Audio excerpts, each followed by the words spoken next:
We interview people from across Australia in the footprint of more than 250 Indigenous nations. We recognise and deeply respect our First Nations people, their heritage, cultural beliefs, and close relationship with the land on which we walk, drive, or fly over. This podcast has been made possible with the support of Isuzu Ute Australia, a major national partner of the Royal Flying Doctor Service and also the sponsor of the Flying Doctor podcast series. Some people joined because they had children who had survived their prematurity and they were so grateful for their children and so grateful for the equipment that had kept their children alive. Can I come around and celebrate my children? So I was so excited by the fact that this team was about lots of children and babies, living and lost. Just turn around as quickly as we can. That blood pressure is not coming up. Unload the patient. Is it a big property? Still breathing okay at the moment. On a 493, understood, thank you. Put the stretcher back in, shut the door, off we go again. This is the Flying Doctor podcast, and I'm your host, Lana Howarth. Each week we fly to rural and remote communities across Australia and hear the stories of real-life patients who've needed to call on the Royal Flying Doctor Service.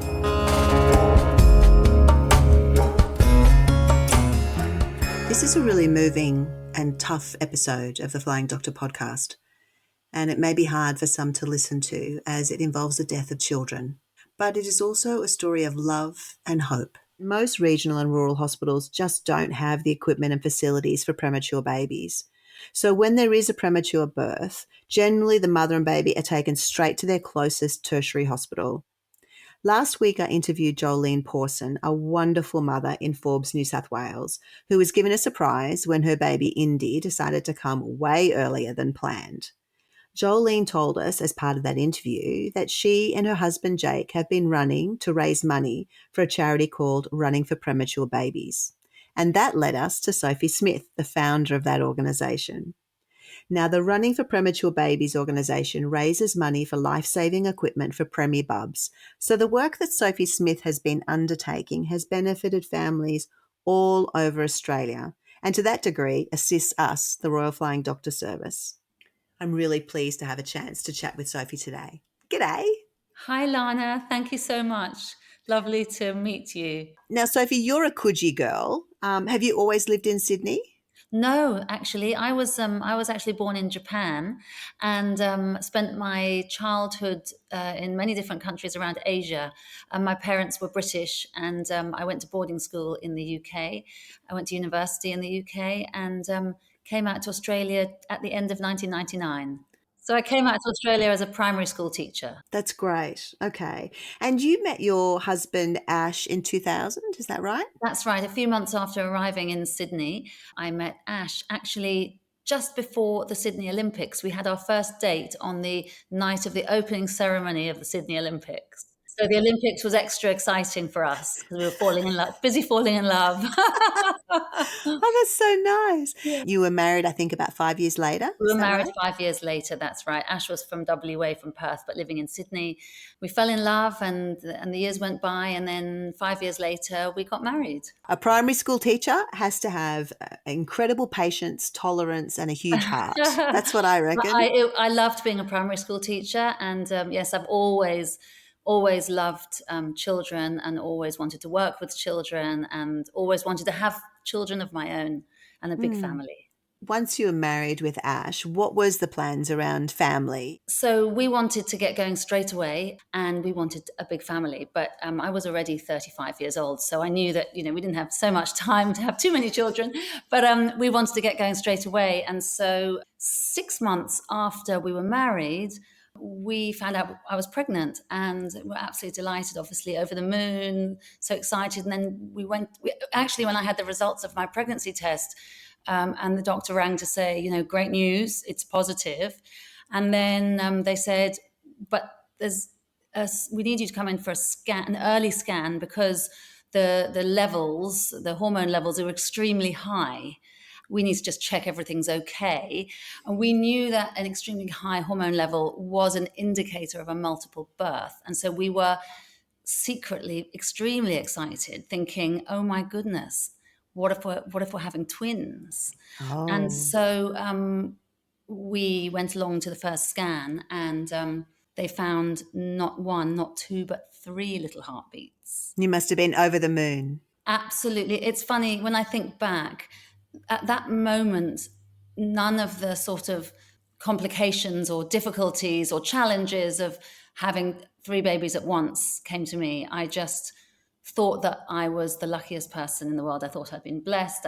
Ash and I were both equally excited. And at that first scan, they actually did tell us that one of the embryos was looking a little bit, looking actually small for size, for age. And the heartbeat wasn't quite right. And they said, look, we'll come back in a few weeks' time. More likely than not, there'll actually only be two there because this third one doesn't look like it's going to make it. And it was actually really sweet because Ash, I remember, came out of that appointment and he held my hand and he squeezed my hand and he said to me, I so hope that little third one is going to be okay. And I thought it was so sweet that he already sort of loved all three of them.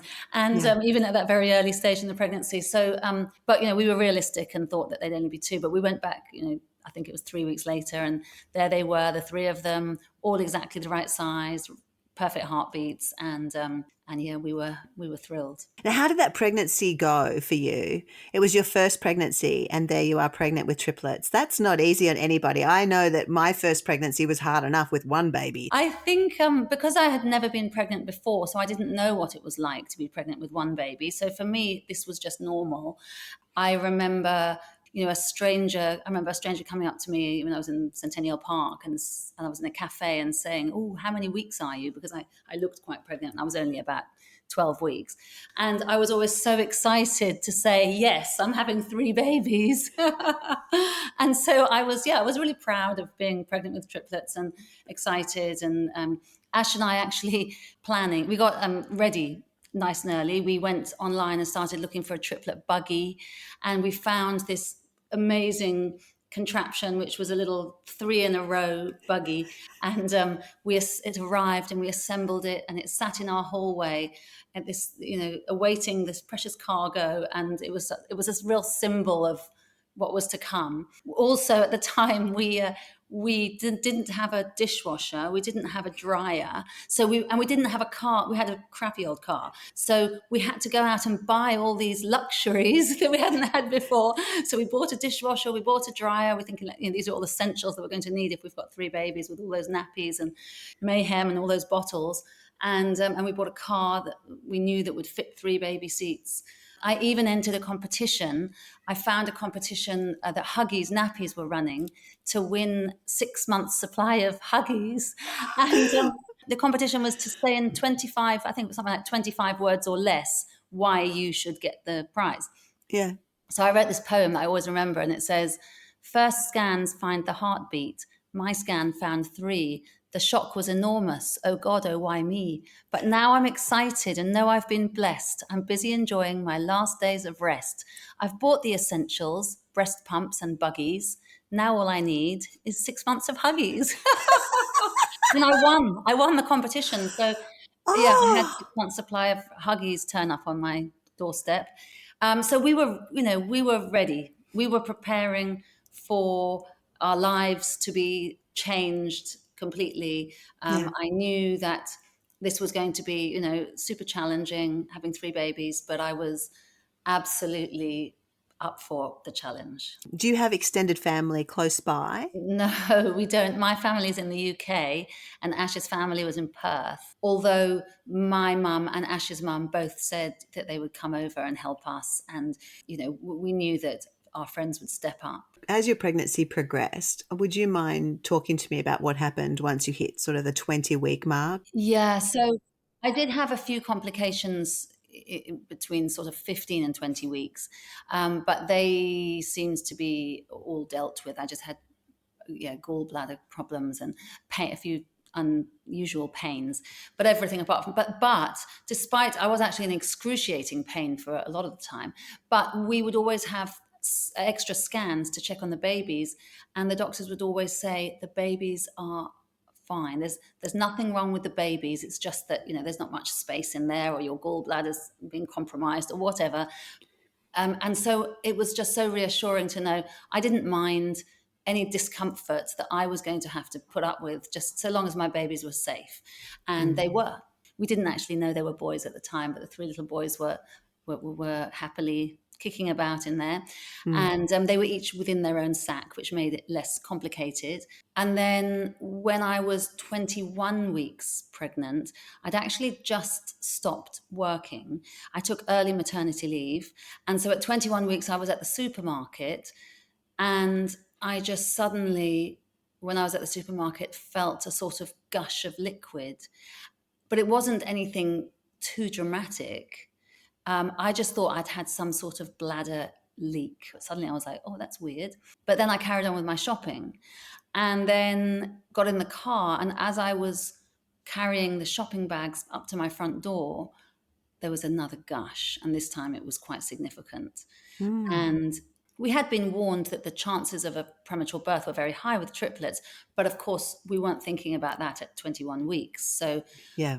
I called the hospital and they said, just come in and we'll just test what the liquid is. And even at that stage, I think I was really in denial. I didn't think it was going to be anything too major. Yeah. And of course, I got into the hospital. Ash was at work. The doctor tested the liquid and sat down next to me and said, that is amniotic fluid. Your waters have broken. And then he said, you will go into labor within 24 hours. And at 21 weeks, nothing can be done to save your babies, and all three of your babies will die. Oh, that's horrible. So at that moment, I literally felt like I'd been hit by a truck. It was like my world was ending. I could not fathom that this was happening to me.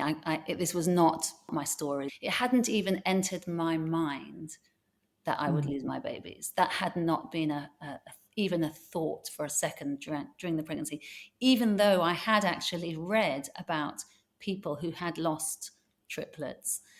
So the doctor says, okay, your body has essentially started the process of delivering these babies, and they are so small and so underdeveloped. There's just no way. Yeah. And so we're talking, what year was this? So this is 2006. So in 2006, the doctor told me that my babies had to be 24 weeks before intervention can be given and before they can go into a neonatal intensive care unit and be resuscitated at birth, and before they have any chance of survival. So in the last 20 years, has that changed? Yes, that has. So now 23 weekers are resuscitated. In some cases, even babies that are 22 weeks and 5 days, but 23 weeks now is really the benchmark of viability of babies. Right. So the doctor gives you this prediction and says within the next 24 hours you are going to be giving birth to these babies, and these babies are too young. They're not viable. They are not going to make it. Was his prediction right? No. So obviously that was the very, very worst moment, being told that there was no hope. So they took me to the antenatal ward to wait until my labor started. We waited, and it was probably 2 days later. I had not gone into labor, and they then gave me a scan to check on the babies. And I remember that scan so well, because when the picture came on the screen and I could see those three little boys looking so happy, kicking away, just in their own little sacks. They didn't, from what I could see, everything was fine for them at that moment. But I knew that my body was going to, fail them. And we could see from that scan that Henry, as it turned out to be Henry's sac, his waters had broken, but the other two were intact in their sacs. Oh. So it was only one baby whose waters had broken. He'd actually, the leak had sort of, I think he'd sort of managed to kind of... It shifted. He'd shifted, so the leaking had stopped. So I wasn't continuing to leak. And he had a little bit of water around him. And I remember a doctor saying, it's dangerous for the baby not to have enough water, and he could end up with a significant physical disability, not be able to move or because he won't be growing properly, he won't be able to move very well. But when the doctor told me that, all I was holding on to is what the doctor's talking about, Henry's going to survive. Right. So suddenly I had hope. Anyway, they kept me in antenatal, and then 5 days later, I went into labour, and Henry was born. And so just Henry was born. So I Yeah. didn't realize that a body can selectively choose. Well, usually with multiple births, one baby comes obviously first, followed by their placenta, Yeah. followed by the next baby. But what happened with Henry is Henry was born, then my labor stopped and his placenta remained in utero. Oh, But when Henry was born, and I'm happy. Henry lived for 1 hour, and his life. It might sound strange to say, but it was a very beautiful hour. When he was born, we didn't know if he was a boy or a girl, so we found out he was a boy. He lay on my chest. He was alive, and Ash. It was actually Ash who was able to make Henry's life good, because I was in a lot of distress, obviously. And then Ash said to me, Soph, he's alive and we've got to give him a good life. And so he said, we need to give him a good life. And so we spent that hour. It was a really precious hour where we held him, we kissed him, we told him how much we loved him. We were fully present for those 60 minutes. In the years afterwards, I've always been comforted to think that Henry knew only love, and he spent his whole life in my arms. Time really stood still for that hour, but he passed away an hour after he was born. And the midwives then, told me that the other babies would be coming, imminently. Strangely, during Henry's life, I didn't even think about the other two, but my labour didn't progress, and so we stayed in the delivery suite. I don't know, maybe 24 hours. And then they said, look, we're going to pop you back up to antenatal. But at that stage, we were only 21 and a half weeks. I was told we cannot do anything to save these babies until you get to 24 weeks. But 24 weeks is a long way away. yeah. And so I don't think anybody really held out much hope. But the days ticked by. And I was on strict bed rest in antenatal. Ash slept on the floor by my bed and didn't leave my side the whole time. With each day that passed, our hopes grew that little bit more. And then we made it to 24 weeks. Wow. And it was just amazing to wake up. Obviously we were counting down the days to 24 weeks. And when we actually made it, and I was like, we're here, it's 24 weeks. And we'd been told that if a baby is born at 24 weeks, this was in the hospital with all the equipment, obviously with all the correct equipment and the right, the baby would have a 50% chance of survival. Mm. And to me, 50% chance of survival sounded fantastic odds. That is, Yeah. I'll take it. 50%, great. We're good. Yeah. Because we come from nothing. When you go from no hope to 50%, it's like, yeah, that's good. But we also were thinking at that stage, we're going to stay pregnant right through. I'm going to be full term here. Obviously, through this time, I was grieving the loss of Henry, but also willing my body to hold on to Evan, the other two, Evan and Jasper. And so anyway, at 24 weeks, we thought this was, everything. It was a great day, a wonderful day. And that very day, Jasper's waters broke, and baby number 2. Obviously, we were devastated that my waters had broken at 24 weeks, but I was actually I was so grateful, and I was joyous that my waters had broken today and not yesterday, because we were good. A doctor came to talk to me and said, we were at the Royal Hospital for Women in Sydney, and we had been there for 3 weeks. And a doctor came in and spoke to me and said, we are just arranging an ambulance for you to take you to Newcastle, because there's no beds available in the neonatal intensive care unit at the Royal Hospital for Women right now. And we've rung around all of Sydney and there's no beds available. So we're going to put you in an ambulance. We'll take you to Newcastle. There's an excellent neonatal intensive care unit up there. They'll look after you. So obviously we were a bit shocked about that, but I was just like, whatever, just get me there. Just take me now, because I don't want to give birth on the road. There was a long delay, and then they came back and they said, look, we've got another plan now, because unfortunately Newcastle's full. So we're going to deliver your babies here in Sydney, and then they will be airlifted to Melbourne or Brisbane. And there is a possibility that we might have to take one to Melbourne and one to Brisbane. Oh my gosh. So, anyway, luckily that did not happen, because I didn't go into labour that night. Similarly with Henry's Waters. And it wasn't until about 2 days later, it was Jasper's whose waters had broken, and actually his foot slipped through my cervix, which becomes an emergency, and I had to have an emergency cesarean. So at 24 weeks and 2 days, I had an emergency cesarean, and Evan and Jasper were born. They were born, and the doctors said that they were very healthy. They had a good birth weight. They were obviously whisked away to the neonatal intensive care unit right there at the Royal Hospital for Women, because by that stage, that's right, by 2 days later, they'd actually shuffled some babies around, and they had 2 beds available. As I was having my cesarean, they're saying, it's fine, we're staying here, don't worry. So I knew that the babies would be getting the best care. So they were taken to the neonatal intensive care unit, where the amazing staff worked around the clock to try and save them. And what happened? And they had a very good first few days. We were told that often complications can set in the very beginning. In the first 4 days are critical. And our first 4 days were completely smooth sailing. They were taking my colostrum. I was expressing colostrum. They were being fed by tiny drops, by tubes straight into their stomach, like 1 drop an hour or something. Everything was great. We spent the days just sitting next to their humidity cribs and looking through the window. We obviously couldn't hold them, but we could put our hand. We could hardly even touch them actually at this stage.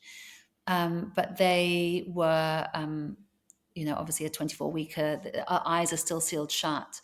Their skin's translucent. Obviously they're very, very, no body fat. They were very, very, very small. But to me, they were the most beautiful babies I'd ever seen. And I 100% believed that they were going to make it. Everything was great until about 7 days old. And then Evan became ill with an infection. And then when he was 10 days old, so I stayed in hospital for 9 days. And when they were 9 days old, I was told I needed to, I had to go home. And I didn't want to go home. I did not want to leave the hospital, but we did live very close to the hospital. So we went home and went to bed. And that night, in the middle of the night, my phone rang and they said, come back quickly. And Evan had a massive brain hemorrhage, which is very common complication for premature babies. And we were advised that really the only thing to do, or the right thing to do, was to remove his life support. So that was the very first time I ever held Evan, was as I held him as we removed his life support and he passed away in my arms. And that was obviously a very, very sad day. Very, very sad day. And then our little Jasper was an amazing little boy, and he fought on and he gave us so much joy amidst our heartbreak. He opened his eyes the next day after Evan died. So Evan never opened his eyes. But the day that Jasper opened his eyes was just so incredibly wonderful, to be able to look into his humidity crib and see one eye, his right eye, opened first, and see this great big dark eye just looking straight into our eyes. And, we felt like we could really connect with him on a deeper level. And he did really well. He doubled his birth weight. We were able to take him out of his humidity crib a few times and hold him. There was even one time when I had my only skin-to-skin cuddle, and when I laid him on my chest, even though he was tube fed, but he instinctively just locked onto my boob and took one little suck and fell asleep. So, oh my goodness, it was so wonderful. It was so amazing. And I would express I was expressing milk every 4 hours and he was receiving my milk. So I felt like I was able to kind of mother him in a proper way. And then we were able to change his nappy within the humidity crib and wash his face and twice a day. And it was just an amazing 58 days in the end that we had with him. Well, actually, probably when he was about 54 days old, or even the last week or 10 days, he was struggling a lot with his lungs. His lungs he had chronic lung disease, and the ventilators available just were not gentle enough to support his lungs. And so he really struggled, and he fought on, and he gave us, there were many times when we thought we were going to lose him and the doctors would bring us in to say goodbye, and then he would rally. He would rally. And I would think, that one day when he was older, I'd be able to tell him these stories of how, we thought we were going to lose him, but then I really, in my heart, even when we were called in, several times, telling us, we better come in because we might be saying goodbye. In my heart, I just knew he was going to survive. I just believed that he was going to survive, but then he didn't. At 58 days old, his lungs collapsed, and we were called in, and they said, "There's nothing more we can do." And we took him out of his humidity crib, and I held him while he passed away. So, I'm so sorry, Sophie. I thank mean, you. for parents to go through the loss of a child is just horrific, but to go through the loss of 3, Thank you. Sometimes people say, "Oh, it would have been easier if when your waters broke back at 21 weeks, if, all 3 babies had just been born then." And I just say, no. but no, then I you wouldn't. treasure every minute Yeah. I had with Evan and every minute I had with Jasper. And I'm so grateful to the amazing staff at the Royal Hospital for Women who, worked so hard and gave us those 58 days. This podcast has been made possible with the support of Isuzu Ute Australia. Have you seen any of our 7 large RFDS flight simulators as they move around Australia? Attending school, community or field days. Each is being towed by an Isuzu D-Max Ute, courtesy of Isuzu Ute Australia. Reliable vehicles are imperative in the harsh Australian outback, and the Isuzu D-Max and MUX vehicles are the perfect match for the long-distance heavy towing demands of these simulators right across Australia. To learn more, search Isuzu Ute online. So when Jasper died, Ash and I were determined that this was not the end of their story, and also that their lives were so much more than just their deaths. So we wanted something good to endure and something good to come from them. What an amazing couple. I'm tearing up. I really am. Like, just the legacy of these children has gone on. So tell me, how did you come to then create Running for Premature Babies? How did that come about? Yeah, so this has been an amazing journey that, again, I'm so grateful that it has come about because of so many wonderful people who've come along the journey with me. But it all began probably only a few weeks after Jasper died, and I was home. I was still on maternity leave in a horribly quiet house with no babies. And Ash suggested, how about we train for a half marathon and try and raise some money for the Royal Hospital for Women. We knew that they needed equipment. We also knew that a lot of the equipment that was keeping Jasper and Evan alive was donated equipment. And so Ash said, let's raise $20,000 for the Royal Hospital for Women for one humidity crib. What an amazing dad. He was an amazing dad and also an amazing husband, because he obviously was absolutely devastated by the loss of our boys. But he dedicated himself to looking after me and making sure that I was okay.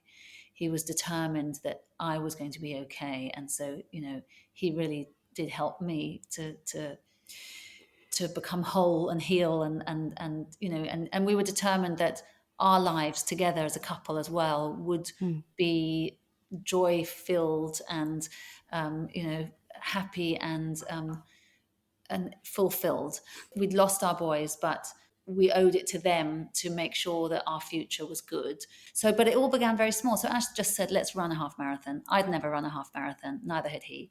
So I thought, this is a brilliant idea, but in order to raise $20,000, I need people to help me. So let's make a team and have a team of people running. So first of all, I reached out to all my non-running friends who all, of course, went, oh, really, half a marathon. Of course. We'll do Because it. they just wanted to help us. And so lots of my very unfit friends came along and said yes. And then I made a little flyer and I put it around my local neighborhood, asking people if they would like to come and join me and Ash and ran a half marathon in memory of Henry, Jasper and Evan to raise some money for the hospital. And I was amazed at the response that I got to this flyer. And in fact, the very first person to call me who I didn't know was a woman called Hayley. And she rang to say she had lost her firstborn twins, whose names are Olivia and Maisie, 10 years earlier and at their birth. And she said that, and she was a very young mum, she was only 17 at the time. And she said that she's, in the last 10 years, she's always wanted to do something in honor of Olivia and Maisie. And the half marathon was going to be around their birthday. And she saw my flyer, and when she saw my flyer and read my story, she suddenly thought, this, maybe I could do this for Olivia and Maisie. So she rang and asked, would that be okay? And of course, I was delighted that somebody else was going to be able to do something for their babies in their baby's name, and also to help them heal. Hayley came along and ran for Olivia and Maisie, and she's actually living in the UK now. She still runs for Running for Premature Babies all these years later.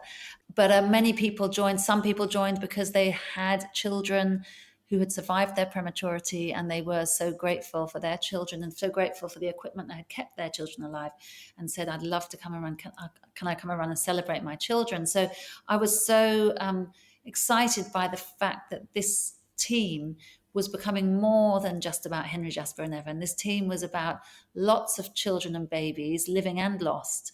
And together we could raise this money. So the actual organizing of the team, I ended up with 98 people on the team, and I organized training sessions together, and I organized a team uniform, and I had a new sense of purpose.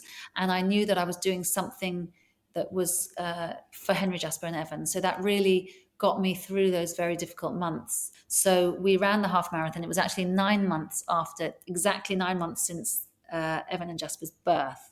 And we ended up raising $80,000 for the Royal Hospital for Women. And then I knew as I was running that race that this was the beginning. And that is the beginning of Running for Premature Babies. Now, how much money have you raised in the almost 20 years? Yeah, it's been 19 years this year. We've raised $9 million, over $9 million. In fact, kind of on our way to $10 million. We will soon hit 10 million. It's just amazing, isn't it? And all of the hospitals and regions and localities that have now benefited as a result of the hospital equipment that has been donated. Yeah, so I was simply a running group supporting the Royal Hospital for Women.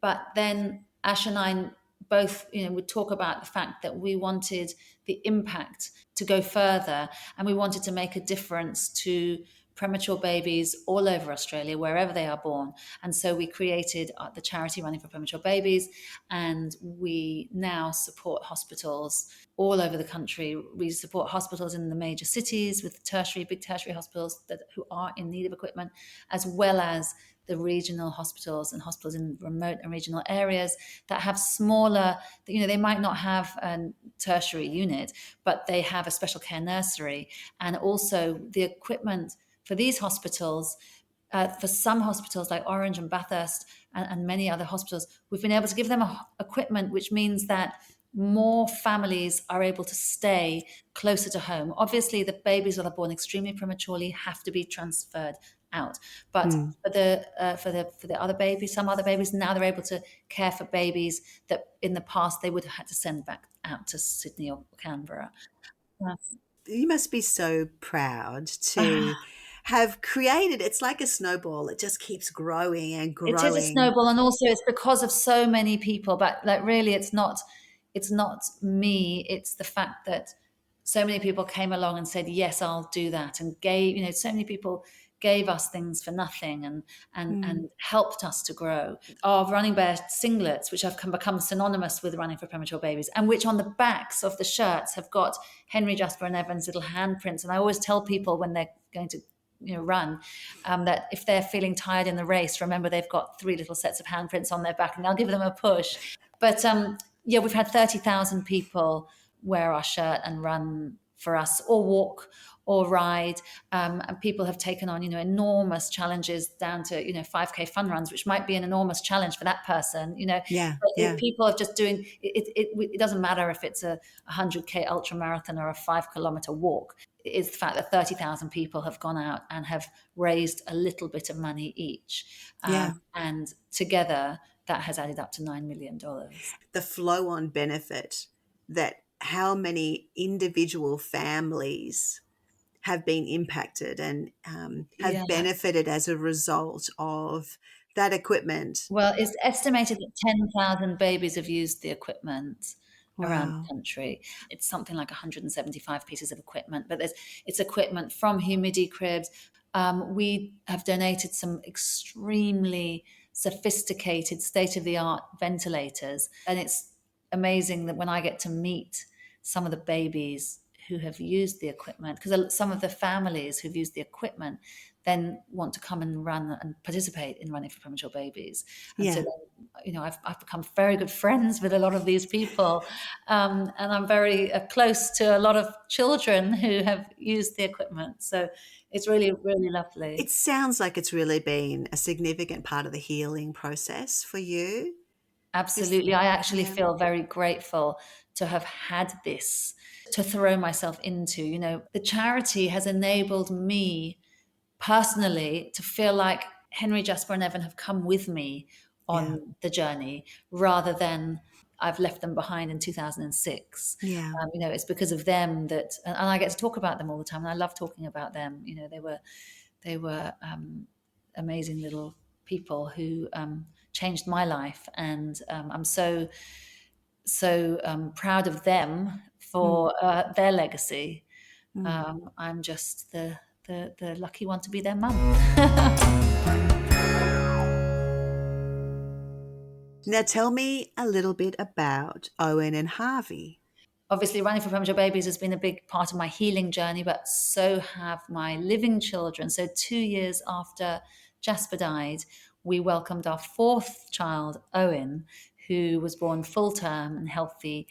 And then 2.5 years after that, Harvey came along, and Owen is now nearly 17 and Harvey is 14, and they are fantastic kids who have always grown up in a family of 5 siblings. So when they were little, or even now, in fact, even now when they write me cards, say for Mother's Day, they'll sign the cards from Owen, Harvey, Henry, Jasper and Evan, all 5 of them. Wow. When they've drawn, in little drawing pictures of the family, there would always be Henry, Jasper and Evan as 3 little angels. So Henry, Jasper and Evan are very much a part of our family, along with Owen and Harvey.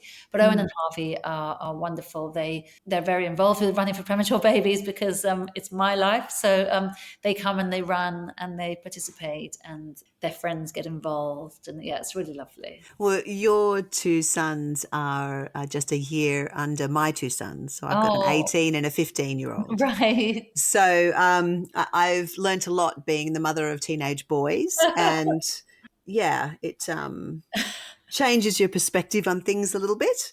So I hope you're enjoying all of those adventures that teenage boys get up to. Yes. Yeah, they certainly make sure that life isn't boring. So Are they big into sports, or are they? They love to surf, and they're into water polo and sports. Yep, they're active. Yeah, water babies.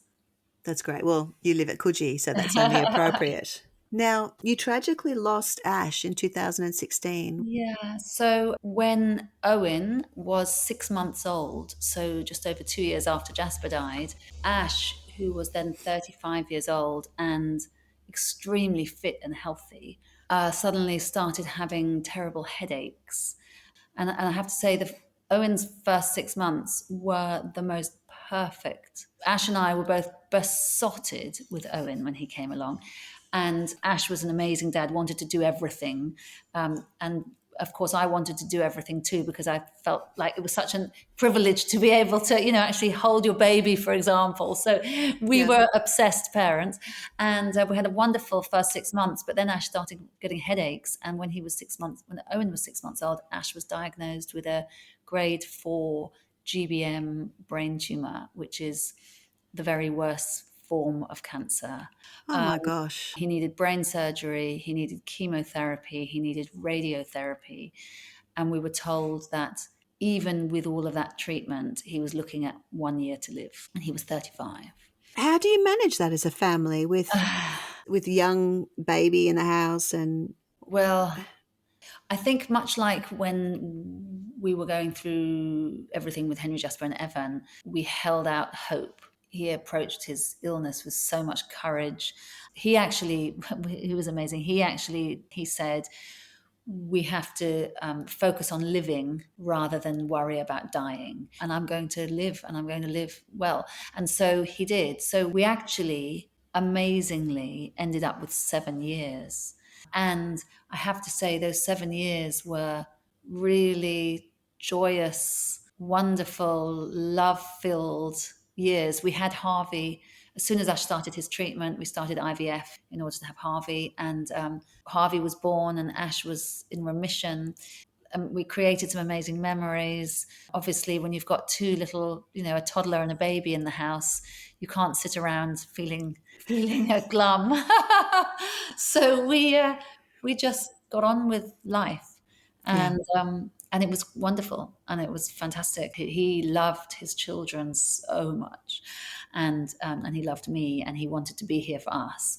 But then his cancer eventually returned, and it was a difficult final year with Owen and Harvey as well, and they helped look after Ash when he was sick, and we'd read him stories and colour in with him and watch their cartoons with him, and actually I think it helped all of us to have them there, and I think it helped them in the end as well, after losing their dad, to know that they weren't shut out from his illness. Ash just sounds like the most incredibly caring and loving man. He was. And even when he was first diagnosed with cancer, straight away he just turned around to me and said, "I'm so sorry, Soph, that you have to go through this." That's love. When he died, I felt like I had witnessed Ash and how he had faced adversity. Now it was my turn to, in turn, show our boys that you don't just curl up and give up. That's not an option. You've got to keep going. And actually, it was after Ash died that we really grew running for premature babies. And it was then that I seriously looked into how can we grow this charity? How can we have a bigger impact?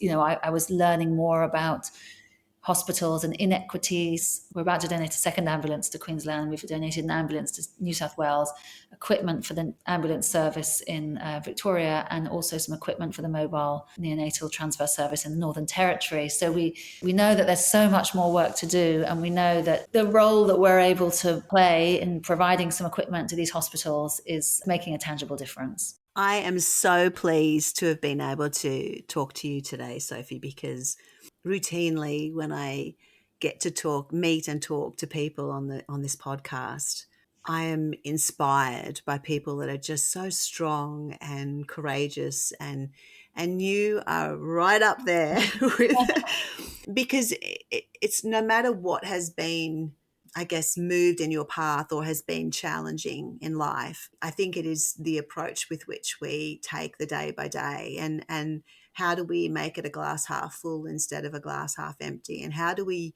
use these experiences to build ourselves and to further and support those around us. And I think your story just embodies that.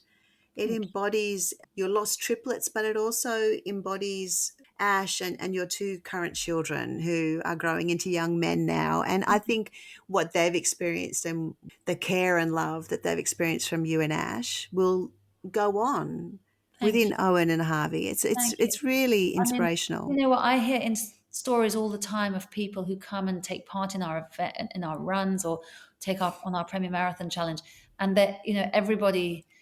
There's so many stories of people who've endured all sorts of adversity, have had premature babies, lost premature babies, had, premature babies who go on to survive with a lot of ongoing challenges. And these people are all, incredible people. And then they come to Running for Premature Babies and they raise funds for other people's babies. And so I'm so inspired by everybody who comes along and takes part. We have an event every November called the Premier Marathon Challenge, which is now our biggest event, which is a virtual event that you can do anywhere you want, wherever you are in Australia or even beyond. And last year we had just over 5,000 people participate from every state and territory, from way out in the middle of Australia. We had people from sort of regional Queensland taking part on their properties. Because it's virtual and you don't have to run, you basically choose your marathon distance that you want to complete over the whole month of November. So you have the whole month to complete it, and we have an app, and then you just record your kilometers, and then together we track the kilometers and raise the money. That's fantastic. And then everybody's actually paying it forward. Everyone's Everybody. paying it forward, yes. It's wonderful. Thank you so much for opening your heart and telling us the journey that you've been on. And thank you so much for all the work that you're doing with Running for Premature Babies. As I said, it's making a huge difference. And if any of your listeners want to get involved, you can find us at runningforprematurebabies.com or follow us on social media. We'd love people to join our Premier Marathon Challenge in November, or any event around Australia. If you look on our website and you see that there's many fun runs, races, walks around the country that you can join. And, we don't expect everybody to raise thousands and thousands of dollars, even just taking part. And it's amazing how $20 here and $20 there adds up. And that with those funds we're able to make such a difference, and really actually tangible difference. And, I think about the people who are the families who get to take their babies home as a result of, having the best equipment. We'll put all those details in the show notes as well, just in case people need to find them. Thank you, Lana. Thank you for listening to this episode. And thanks again to our major sponsor and major national partner, Isuzu Ute Australia. Isuzu Ute is committed to supporting the communities in which the RFDS operates. To learn more, search Isuzu Ute online. Thanks so much for listening. If you enjoyed this episode, please share it with family and friends, and subscribe and follow, and then you'll never miss the next adventure. For all the details on how you can share your story with us, join our Facebook group and donate to the Royal Flying Doctor Service. Check out the show notes for details. The Flying Doctor podcast is recorded on Ngunnawal land. It's produced by Sophie Campbell, edited by Mandy Coolin, and I'm your host, Lana Howarth. Catch you next time.